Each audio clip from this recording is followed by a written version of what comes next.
आज मेरे हाथ में जो फ़ोन है ना उसकी कहानी बिल्कुल ही अलग है। आप किसी को ऐसा फ़ोन दे दो जिसकी वैल्यू 70-80 हज़ार है लेकिन वो 40 का मिल रहा है तो बंदा वो फ़ोन नहीं खरीदेगा, ये फ़ोन खरीदेगा बिकॉज इसकी मार्केट अलग लेवल पर बन चुकी है। ये है OnePlus 12R जो आपको इंडिया में बहुत जल्द देखने को मिलेगा। आप जानते हैं वन प्लस की एक नंबर सीरीज अलग से चलती है, 9, 10, 11, 12, वो तो रहती है प्रीमियम सीरीज जहां पर आपको वन प्लस के प्योर फ्लैगशिप फोन देखने को मिलते हैं। एक चलती है सीरीज जहां पर आर आगे लगा दिया जाता है जिसमें आपको मिलते हैं अफोर्डेबल रेंज के स्मार्टफोन। अब जो ये वन प्लस 12R है ना, ये मैंने परचेज किया है 30,000 में। अब क्या कैसे सब बताता हूँ, इंडिया में कब आ रहा है, सारी हम बातें करेंगे वीडियो में एंड तक आप बने रहिएगा। तो क्या हाल है मेरे दोस्तों, मैं गिज़मोगन आपका होस्ट, आपका दोस्त, स्वागत करता हूँ आपका एक और धमाकेदार वीडियो में जहां पर हम OnePlus 12R की बात कर रहे हैं। ये फ़ोन मैंने यूज़ किया है। अब इसको यूज़ करके ना पहले तो मैंने ये देखा कि OnePlus 11R से अगर मैं कंपेयर कर रहा हूँ तो इसमें क्या क्या नई चीज़ें हमें देखने को मिल रही हैं। पहला, इसमें विक्टर्स 2 की प्रोटेक्शन आ चुकी है जो कि पहले हमें नहीं मिलती थी, तो बिल्ड में ये ज़्यादा स्ट्रॉन्ग बना हुआ है। दूसरा, स्नैपड्रैगन 8 Gen 2 इस फ़ोन में आपको मिल जाएगा जिसकी परफॉर्मेंस एकदम धमाकेदार है। ये पुराना फ्लैगशिप प्रोसेसर है जो आपको इस साल अब कई फ़ोनों में देखने को मिलेगा, वो भी काफ़ी कम प्राइस रेंज में, 40 के अंदर की रेंज में।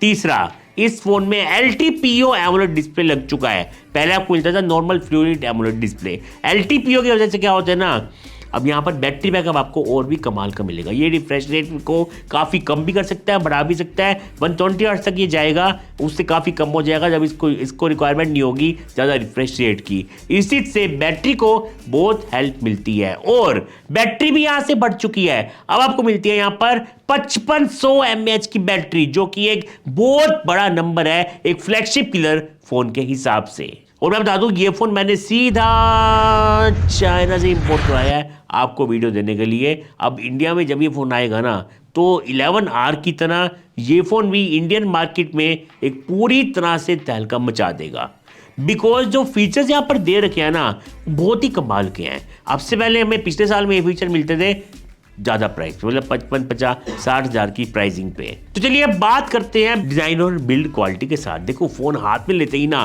प्रीमियम तो फील हो रहा है, यहाँ पर कोई डाउट नहीं है। पहले जो प्लास्टिक का फ्रेम था वो अब एल्युमिनियम का फ्रेम हो चुका है, हाथ में लेते ही सॉलिड फील होगा। 12R भी आता है ग्लास के साथ, लेकिन वहाँ पर क्या है ना, ग्लोसी फिनिशिंग है। जैसे 11R बहुत स्लिपरी था ना, ये उतना स्लिपरी तो नहीं लगा मुझे। हालांकि स्लिपरी ये भी है, बिना बैक कवर का यूज़ करोगे ना बहुत रिस्क रहेगा कि फ़ोन हाथ से छूट के गिर जाए, तो थोड़ा एक्स्ट्रा केयर आपको करनी पड़ेगी इस चीज़ की। बाकी फिंगरप्रिंट्स यहाँ पर ज़्यादा नहीं आ रहे हैं। कई बार होता है ना ग्लोसी है तो हाथ छप भी जाता पूरा, वो यहाँ पर चीज़ बढ़िया है। और अगर हम कैमरा मॉड्यूल देखते हैं ना, चाहे दिखने में वैसा ही लगेगा आपको, लेकिन कलर इसका आप चेंज कर दिया गया है। आप जिस कलर का फ़ोन लोगे ना उस तरह का कैमरा मॉड्यूल यहाँ पर आपको देखने को मिल जाएगा। जैसे कि ये मेरे पास इस कलर का है तो बढ़िया लग रहा है डिज़ाइन, तो दिखने में कोई दिक्कत नहीं है। सेम उसी तरह की डिज़ाइन लैंग्वेज को यहाँ पर फॉलो कर रखा है जो कि हमें पहले फ़ोन मिल रहा था। कर्व बैक है, कर्व यहाँ पर फ्रंट आपको मिल जाएगा। आजकल वैसे मैंने देखा है डिस्प्ले फ्लैट का ट्रेंड फिर से वापस आना शुरू होने वाला है, बट यहाँ पर कर्व है, ये अच्छी बात है बिकॉज कर्व डिस्प्ले का अपना ही मजा है, अपने ही डिसएडवांटेज आपको मिल जाएंगे और अपना ही यूनिकनेस आपको मिल जाएगी। तो अब आप पे डिपेंड करते हैं। आपको मैं एक क्वेश्चन दे रहा हूँ, बताओ मुझे, आपको कर्व डिस्प्ले वाले फ़ोन पसंद है या फिर फ्लैट डिस्प्ले वाले फ़ोन पसंद है? बाकी जब आप डिस्प्ले को ऑन करोगे ना तो अच्छी बात यह है कि बेजल यहाँ पर बहुत ज़्यादा कम है, छोटा सा पंच होल है, यूज़ करने में तो यार प्रीमियम लग रहा है फ़ोन, बहुत बढ़िया है। और 6.78 इंच का डिस्प्ले है, थोड़ा बढ़ गया है पहले के कंपैरिजन में। साथ में जब भी आप कोई कंटेंट देखते हैं तो क्वालिटी वगैरह बढ़िया आ जाती है, कलर रिप्रोडक्शन वगैरह कमाल का मिल जाएगा। HDR10+ का सपोर्ट भी है और ये डोल्बी विजन डिस्प्ले है, ये बहुत बड़ा प्लस पॉइंट है। मज़ा आता है यहाँ पर कोई भी कंटेंट देखने का। और मैं जब इसको आउटडोर में लेके गया ना तो मुझे दिक्कत नहीं हुई थी। 1600 निट्स की यहाँ पर पीक ब्राइटनेस है और किसी किसी कंडीशन में ये 4500 निट्स तक भी जा सकती है, लेकिन उसकी एक अलग सिनेरियो रहता है। वो ऐसा नहीं है कि जब हम बाहर जाएंगे तो ये 4500 निट्स पे आ जाएगा, बट आपको दिक्कत नहीं आएगी, ये बात बिल्कुल क्लियर है। बाकी जो विक्टर्स 2 की प्रोटेक्शन है वो फ्रंट पे आपको मिल जाएगी तो फ़ोन अगर गिरता पड़ता है तो बढ़िया रहेगा, कोई दिक्कत नहीं है। अच्छी बात है, ये फ्लैगशिप प्रोटेक्शन है जो पहली बार आपको इस रेंज में देखने को मिली है। भाई अगर हम परफॉर्मेंस की बात करते हैं तो भाई 8 Gen 2 है जो हम पहले यूज़ कर चुके हैं काफ़ी सारे डिवाइसेज में, लेकिन उस टाइम वो फ्लैगशिप फ़ोन में आते थे, अब वो हमें फ्लैगशिप किलर में देखने को मिल रही है प्रोसेसर। इसका जो प्राइस है ना, इंडिया में उम्मीद की जा रही है ये फ़ोन 40,000 के आसपास ही आपको देखने को मिले। जैसे OnePlus 11R आया था ना 40,000 के आसपास का, तो उसी रेंज में ये फ़ोन फिट किया जाएगा। तो 11R शायद इसके आने के बाद डिसकंटिन्यू भी हो सकता है, बिकॉज दोनों में फ़र्क तो आ रहा है। वो कितना उसका प्राइस कम करेंगे? अगर उन्होंने ज़्यादा प्राइस उसका कम कर दिया तो कोई ये बाय नहीं करेगा, क्योंकि जितना डिफरेंस इसमें दिखाया है ना मैंने आपको, तो वो है गई जिसमें एक आम यूज़र को कुछ पता भी नहीं चलेगा। 8 Gen 1 भी तगड़ा प्रोसेसर है, यहाँ पर 8 Gen 2 मिल रही है और तगड़ा है। यहाँ पर आप और हैवी गेमिंग अच्छे से कर पाएंगे, लेकिन अगर आप नॉर्मल यूज़र है तो आपको कोई फ़र्क नहीं पड़ेगा इसके साथ भी। भाई प्रोटेक्शन में फ़र्क है, ये कुछ चीज़ें हैं, बट अगर आप अभी 11R यूज़ कर रहे हैं ना तो कोई बड़ा रीज़न नहीं है अपग्रेड करने का। तो वही मैं कह रहा हूँ, अगर ज़्यादा कम प्राइस कर दिया उसका तो इसको कोई बाय नहीं करेगा, कम प्राइस ज़्यादा ना किया तब भी दिक्कत है। अगर दोनों के प्राइस आसपास रखते हैं तो ये भी नहीं हो सकता, इसलिए मुझे तो लगता है वो डिसकंटिन्यू हो जाएगा, उसकी जगह पे यही फ़ोन आ जाएगा अमेज़ॉन पे 12R के नाम से। बाकी यहाँ पर आप गेमिंग कर सकते हैं, हाई सेटिंग पे आराम से गेमिंग कर सकते हैं, मक्खन की तरह स्मूथनेस आपको फील हो जाएगी गेमिंग के टाइम पे, कोई फालतू के फ्रेम ड्रॉप्स वगैरह आपको कोई दिक्कत नहीं आएगी। परफॉर्मेंस मोड यहाँ पर आपको अलग से मिलता है OnePlus के डिवाइस में, वो आप ऑन कर लेना, तब आपको एक्सट्रीम लेवल पर गेमिंग करने का ऑप्शन मिलेगा। अगर आप परफॉर्मेंस मोड को ऑफ रखोगे तब ये प्रोसेसर उस हद तक परफॉर्म नहीं करेगा जितना कि करना चाहिए। अब ये चीज़ भी आप थोड़ा ध्यान में रख के चलना। UFS 4.0 स्टोरेज है, ये भी फास्ट है, टैप करोगे ऐप ओपन हो जाएगी, कोई दिक्कत नहीं है। लोडिंग टाइम बहुत ही कम है इसमें। अभी मेरे पास ये चीन चों चा चों वाला वेरिएंट है, इंडिया में जब आएगा तो यहाँ पर ऑक्सीजन वाइज आपको मिल जाएगा। चाइना में तो कुछ अलग ही लेवल की चीज़ें चलती हैं, पता नहीं लगता है OnePlus का फ़ोन है, पूरा कलर OS है, वो भी चाइना वाला कलर OS। इंडिया का नहीं झेला जाता है, चाइना का झेलना पड़ रहा है। अब अगर हम कैमरा की बात करते हैं तो इसमें भी यार 2 मेगापिक्सल का फालतू कैमरा सेंसर भी चिपका रखा है। 50+8+2 मेगापिक्सल फ्रंट कैमरा आपको मिलता है 16 मेगापिक्सल का। यहाँ पर मैं आपको सैंपल दिखा रहा हूँ जिसको देखकर आपको आइडिया लग जाएगा कि ये कैसा परफॉर्म कर रहा है। ये तो गाना बन गया यार, बहुत बढ़िया। क्योंकि यार कैमरा को लेकर मुझे एक बात तो बहुत पसंद आई है, ये नेचुरल कलर्स कैप्चर कर रहा है। यहाँ पर बूस्टेड कलर्स का कोई सीन नहीं है, जैसे कि हमें कई बार बहुत सारे फोन्स में आजकल देखने को मिल रहा है। ये प्लस पॉइंट है। डिटेल्स अच्छी है, यहाँ पर डायनेमिक रेंज भी ये सही कैप्चर कर लेता है, और पोर्ट्रेट शॉट्स में जो एज डिटेक्शन है वहाँ पर भी कोई कमी मुझे देखने को नहीं मिली है। तो मुझे ओवरऑल इसका कैमरा अभी तक तो जितना मैंने इसको यूज़ किया है ना, फर्स्ट इंप्रेशन में अच्छा लगा।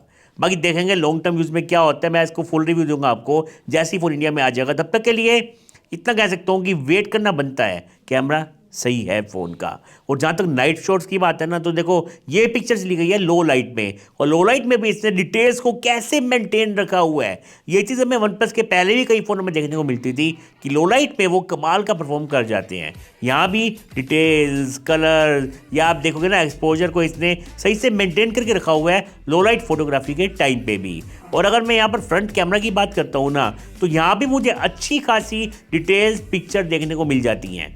तो फ्रंट कैमरा भी मुझे इसका पसंद आया, अभी तक तो सही लग रहा है। हाँ, एक बहुत बड़ी कमी है इसके फ्रंट कैमरा में। फ्रंट कैमरा में अभी भी आप 4K वीडियो कैप्चर नहीं कर सकते। बाकी जहाँ तक रियर कैमरा की बात है, यहाँ पर आपको OIS मिल जाएगा। वैसे फ्रंट कैमरा यूज़ करके भी आप स्टेबल वीडियोस कैप्चर कर पाएंगे, ये आप देख सकते हैं। ये भागते हुए फुटेज ली गई है और ये अच्छी लग रही है, मतलब ऐसा नहीं है कि सब्जेक्ट भी पूरा हिल रहा है, और ये नॉर्मल फुटेज ली गई है। साथ में रियर कैमरा की फुटेज मैं आपको दिखा रहा हूँ, OIS आपको मिलता है इसके रियर कैमरा में। आप OIS की मदद से वैसे जनरली स्टेबल वीडियो कैप्चर हो जाती है, बट यहाँ पर ये चीज़ थोड़ी मुझे अजीब लग रही है, जैसे कि ये भागते हुए फुटेज है, यहाँ पर एक जिट्टीनेस सी आपको देखने को मिलेगी जो थोड़ी वीडियो को खराब कर रही है। तो कैमरा आपने देख लिया, अब बात करते हैं स्पीकर्स के बारे में। यहाँ पर स्टीरियो स्पीकर्स हैं, कोई दिक्कत नहीं है। ऑडियो क्वालिटी हमेशा से ही OnePlus की बहुत बढ़िया रही है, यहाँ भी कोई टेंशन वाली बात नहीं है। डिस्प्ले के अंदर फिंगरप्रिंट स्कैनर है, टैप करो अनलॉक करो, मस्त काम करता है। ये भी अलर्ट स्लाइडर हमारा प्यारा दुलारा यहाँ पर दे रखा है, जिसको यूज़ करके आप इसको स्विच कर सकते हैं, मतलब अलग अलग सेटिंग्स में साइलेंट करना है या रिंगटोन ऑन करनी है। ये बढ़िया चीज़ है यहाँ पर मिल रही है हमें। 5500 mAh की बैटरी आपको मिलती है, जो कि बहुत तगड़ा आपका साथ निभाएगी, बिकॉज ऑक्सीजन जो इंडिया में मिलता है ना हमें, वो काफ़ी ऑप्टिमाइज है बैटरी के मामले में, पावर एफिशिएंट है, और साथ में 100 वोल्ट की वायर्ड चार्जिंग ये फोन सपोर्ट करता है। चार्जर बॉक्स में होगा, लगाओ पता भी नहीं चलेगा अगर फ़ोन फुल चार्ज हो गया, और 5500 mAh वैसे ही मिल रही है। तो ये बहुत बढ़िया चीज़ है यार। एक बार चार्ज करो, 2 दिन तक टेंशन फ्री होकर घूमो। अगर आपका नॉर्मली सा यूज़ है, तो ज़्यादा हैवी यूज़ है तब थोड़ा ऊपर नीचे हो सकता है बैकअप। भी आपकी यूजेस पे डिपेंड करता है कैसा आपको यहाँ पर बैकअप मिलने वाला है। तो ये दोस्तों OnePlus 12R, जो कि एक नया फ़ोन है OnePlus की लाइनअप में, और एक और ये फ़ोन ऐसा है जो थोड़ा तहलकम मचाने की मैं उम्मीद कर रहा हूँ। प्राइसिंग सही आती है, सब कुछ सही रहता है तो मज़ा आ जाएगा। उम्मीद है इंडिया में ये फ़ोन 40 तक आएगा, ये मैं आपको बता चुका हूँ। अगर ये गलती से, थोड़ी गलती से 40 से ऊपर चला गया, 45 तक चला गया, तब यार थोड़ा मज़ा कम सा हो जाएगा।